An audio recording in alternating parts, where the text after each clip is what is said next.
محترم سامعین کرام، ایمان اللہ تبارک و تعالیٰ کی جانب سے سب سے بڑی دولت ہے۔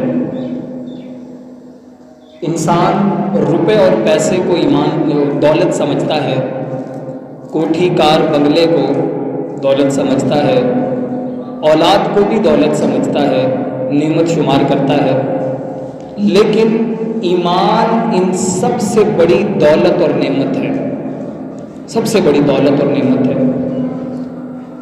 میں اکثر کہا کرتا ہوں کہ اپنی قوم کو، اپنی اولادوں کو، اپنے جاننے والوں کو ایک بات لازمی تربیت میں شامل کر کے جاؤ کہ بیٹا، ایک طرف پوری دنیا ہو، ایک طرف پوری دنیا کا مال ہو، کوئی تمہیں کہے کہ یہ پوری دنیا، پورے ساتوں بر اعظم لے لو، پوری دنیا کے خزانے لے لو، پوری دنیا کا پیسہ اور دولت لے لو اور ایمان چھوڑ دو، تو اس پوری دنیا پہ، پوری دنیا کی دولت پہ، پوری دنیا کے پیسے پہ، روپے پہ، ہیرے جواہرات پہ لعنت دے دینا، پیشاب کر دینا اس پہ، لیکن ایمان کے بارے میں شک تک مت کرنا، شک تک مت کرنا۔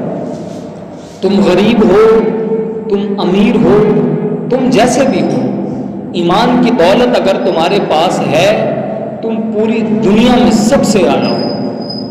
وہ اقبال نے کہا تھا کہ انسان تو بے جان سا پتھر بھی نہیں ہے، تو علم کا چشمہ یا سمندر بھی نہیں ہے، تو کوئی فرشتہ یا پیمبر بھی نہیں ہے، پر رب کی نگاہوں میں تو کمتر بھی نہیں ہے۔ دنیا نہ بسا دل میں کہ دنیا کی حقیقت مچھر کے کسی پر کے برابر بھی نہیں ہے۔ اس پوری دنیا کی قیمت مچھر کے پر کے برابر بھی نہیں ہے۔ کہتے ہیں اگر اس دنیا کی قیمت اللہ تبارک و تعالیٰ کے نزدیک مچھر کے پر کے برابر بھی ہوتی، اللہ تبارک و تعالیٰ کسی کافر کو ٹھنڈے پانی کا گھونٹ نہ دیتے، کسی کافر کو ٹھنڈے پانی کا گھونٹ نہ دیتے۔ یہ ایمان اتنا اعلیٰ ہے، یہ ایمان کی دولت اتنی اعلیٰ و عرفہ ہے۔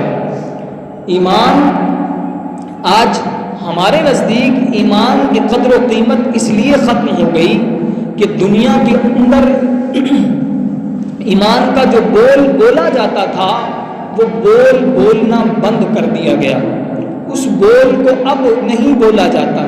اب تمہارے ہاں جہاں 4 آدمی مل کے بیٹھتے ہیں، وہ کہیں ایمان اور یقین کی بات نہیں کرتے، وہ دین اور اسلام کی بات نہیں کرتے، وہ دنیا کی بات کرتے ہیں، وہ پیسے کی بات کرتے ہیں، وہ روپے کی بات کرتے ہیں، وہ کسی دوسرے ملک میں جا کر کمانے کی بات کرتے ہیں، ایمان کی بات نہیں کرتے۔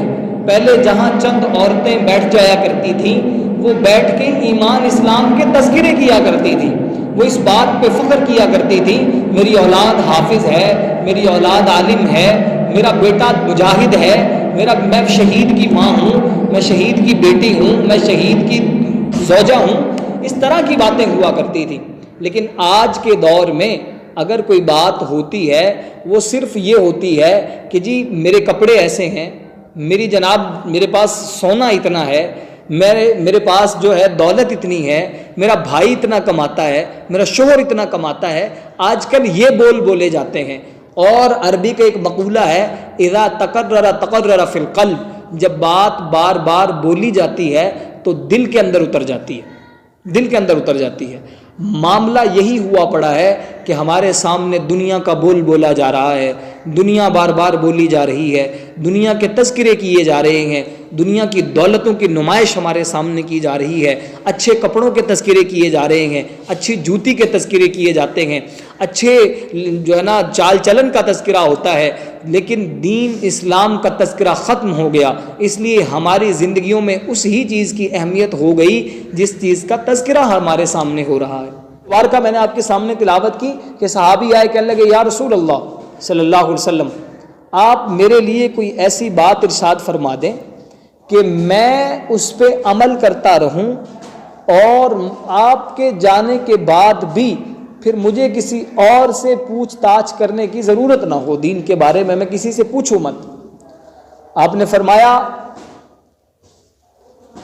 قل آمنت باللہ ثم استقم، تو کہہ کہ میں ایمان لے کے آیا اور پھر اس پہ ڈٹ جا، پھر اپنے ایمان پہ ڈٹ جا. بس آپ نے یہ ایک چھوٹا سا نسخہ ارشاد فرمایا کہ اپنے ایمان پہ قائم رہ جانا، یہ تیرے لیے کافی ہو جائے گا، کسی سے پوچھنے کی ضرورت نہیں رہے گی. ایمان کیا ہے؟ اگلی بات یہ ہے کہ محض یہ کہہ دینا میں ایمان لے آیا اس پہ ڈٹ جانا، یہ تو پتا ہو کہ ایمان ہے کیا. ایمان اللہ تبارک و تعالیٰ کی ذات پہ، حضور علیہ الصلاۃ والسلام پہ، آپ علیہ الصلاۃ والسلام سے پہلے انبیاء پہ اور ان پہ نازل ہونے والی کتابوں پہ، فرشتوں پہ، موت پہ اور دوبارہ زندہ اٹھنے پہ، اچھی بری تقدیر پہ یقین رکھنا، اس کا نام ایمان ہے. اس کو مان لینا، اس کا نام ایمان ہے. بس کیوں؟ ایمان کی مثال ایسے ہے جیسے زمین میں لگایا گیا بیج ہے، بیج کی مثال ہے ایمان کی. اور یہ جو ہم عمل کرتے ہیں نا، نماز پڑھنا، دوسرے تیسرے کام، یہ ایسے ہے جیسے اس بیج سے پودا بنے اور پھر اس پودے پہ پھل لگ جائے، اس پھل کی مثال ہے یہ. ایمان کی مثال درخت اور بیج کی سی ہے. جب تک تو اور دل کی مثال زمین کی ہے، دل کی مثال زمین کی ہے کہ زمین نہ ہو تو بیج نہیں رکھا جا سکتا. اور اگلی بات کہ زمین بھی ایسی ہو جو زرخیز ہو، جو بنجر نہ ہو، جس میں محبت کا پانی دیا گیا ہو، پھر عشق رسول کا بیج بویا گیا ہو، ایمان اسلام کا بیج بو دیا گیا ہو، پھر اس سے جو پھل نکلتا ہے وہ سچائی کا پھل ہوتا ہے، وہ اچھی اخلاق کا پھل ہوتا ہے، وہ ایمان اور اسلام پہ عمل کرنے کا پھل ہوتا ہے، وہ نبی کی اطاعت پہ، نبی کی اطاعت کرنے کا پھل ہوتا ہے. پھر یہ بیج ہوتا ہے، یہ پھل نکلتا ہے اس سے. تو حضور نے بھی فرمایا بس تو ایمان لے آ اور پھر اس پہ ڈٹ جا، پھر اس پہ ڈٹ جا. صحابہ کے ہزاروں واقعات ملتے ہیں، ان لوگوں کو دین سے ہٹایا گیا، دین سے پھیرا گیا، دین سے دور کیا گیا، لیکن وہ لوگ ہٹنے کے لیے تیار تک نہیں ہوئے، تیار تک نہیں ہوئے. کیوں؟ انہیں اس بات کی سمجھ آ گئی تھی، انہیں اس بات کا یقین آ گیا تھا کہ ایمان سے بڑھ کر کوئی دولت دنیا میں نہیں ہے، کوئی دولت دنیا میں نہیں ہے. اس موضوع کو آج جو چنا اس کی وجہ بھی یہی تھی. میری عادت ہے، میں دیکھتا ہوں ہو کیا رہا ہے. ہمارے بچوں میں ایک چیز دیکھی گئی ہے، وہ کارٹون بہت زیادہ دیکھ رہے تھے. ہمارے گھر میں تو خیر چھوٹے بچے نہیں ہیں، یعنی اب وہ کارٹون دیکھ رہے ہیں تو وہ ہندوؤں کے کارٹون ہیں، وہ ہندوؤں کے کارٹون ہیں. اب جب وہ ہندوؤں کے کارٹون ہیں تو وہ وہی زبان بول رہے ہیں. وہ ہندوؤں کے جو خدا ہیں جن کے نام پہ انہوں نے کارٹون بنائے ہوئے، وہ انہی خداؤں کا نام لے رہے ہیں. جیسے شیوا، کرشنا وغیرہ کے وہ نام لیتے ہیں، ان کے خداؤں کے نام ہیں یہ بھی وہی ان کا نام لے رہے ہیں. پھر ایک بات پیدا ہوئی، ایسا کیوں ہو رہا ہے؟ ایسا کیوں ہو رہا ہے؟ کیونکہ ہم میڈیا کا بہت زیادہ استعمال کرتے ہیں. میڈیا بہت بڑی مقدار میں، بہت بڑی کہتے ہیں نا کھلے اس پہ ہماری زندگیوں میں داخل ہو چکا ہے. ہمارے لیے میڈیا کی وقت ہو چکی ہے، اس کے بغیر ہمارا گزارا نہیں ہے. تو پھر کیسے بچا جائے؟ بچنے کا طریقہ یہ ہے، کہتے ہیں آپ اپنے آپ کو درست کر لیں، پھر آپ کو غلط کا پتہ چلے گا، صحیح کا بھی پتہ چلے گا. جب آپ خود درست نہیں ہوں گے آپ کو غلط اور صحیح کا پتہ ہی نہیں چلے گا، کیونکہ غلط اور صحیح کا پتہ اسے چلتا ہے جس کو درست کا پتہ ہوتا ہے کہ یہ درست ہے.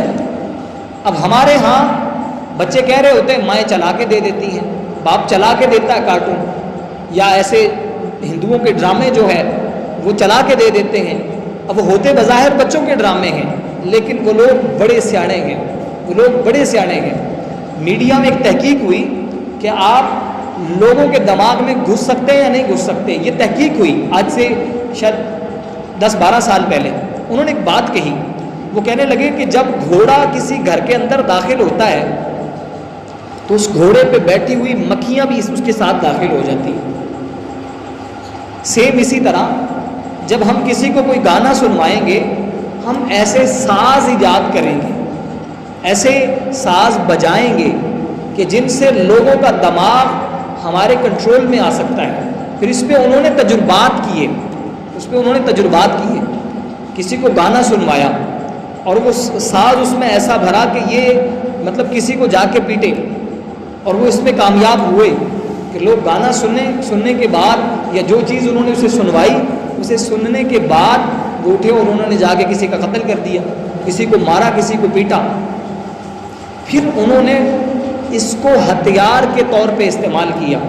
کافر بڑا چالاک ہے کافر، وہ ہر چیز مسلمانوں کے خلاف استعمال کرتا ہے، ہر چیز کو ہمارے دین پہ وار کرنے کے لیے استعمال کرتا ہے، اور ہم بھولے بھالے لوگ، معصوم سے لوگ جناب، کسی چیز کا پتہ نہیں، ہم چل پڑتے ہیں اور ہم چلتے ہیں تو پھر ہمیں یہ پتہ تک نہیں ہوتا کہ ہمارے اعمال پہ ڈاکہ ڈالا جا چکا ہوتا ہے، ہمارے اخلاق پہ ڈاکہ ڈالا جا چکا ہوتا ہے، ہمیں خود سے بیزار کیا جا چکا ہوتا ہے۔ یہ ہمارے ساتھ ہو رہا ہے۔